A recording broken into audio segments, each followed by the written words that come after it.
যুদ্ধবিরতি লঙ্ঘন করে ফিলিস্তিনের গাজায় আবারও ইসরায়েলি বাহিনীর হামলা।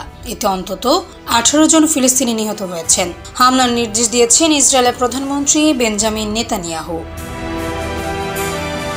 সংবাদ মাধ্যম আল জাজিরা জানিয়েছে, রাফা এলাকায় এক ইসরায়েলি সৈন্য আহত হওয়ার পরপরই গাজায় একাধিক স্থানে বিমান ও স্থল হামলার নির্দেশ দেন নেতানিয়াহু। এরপর উপত্যকার বিভিন্ন স্থানে বোমা হামলায় কমপক্ষে 18 জন প্রাণ হারান। এদিকে হামাসের সশস্ত্র শাখা অভিযোগ করেছে, ইসরায়েল যুদ্ধবিরতির শর্ত ভঙ্গ করেছে। তারা জানিয়েছে, ইসরায়েলের আগ্রাসন অব্যাহত থাকলে জিম্মিদের মরদেহ উদ্ধারের কার্যক্রম ব্যাহত হবে।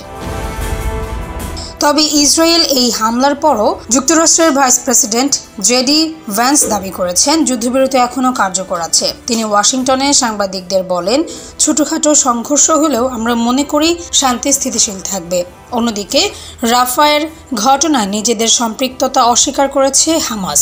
গাজার সরকারি মিডিয়া অফিস জানিয়েছে, যুদ্ধবিরতি শুরুর পর থেকে ইসরায়েলি হামলায় অন্তত 94 জন ফিলিস্তিনি নিহত হয়েছেন। ত্রাণ কার্যক্রমও কঠোরভাবে সীমিত রাখা হচ্ছে বলে অভিযোগ করেছে তারা। হামাসের দাবি, তারা যুদ্ধবিরতির শর্তও মেনে চলছে এবং ইসরায়েলের সর্বশেষ হামলা একে সম্পূর্ণভাবে ব্যাহত করছে। গাজায় পরিস্থিতি আবারও উত্তপ্ত হয়ে উঠেছে।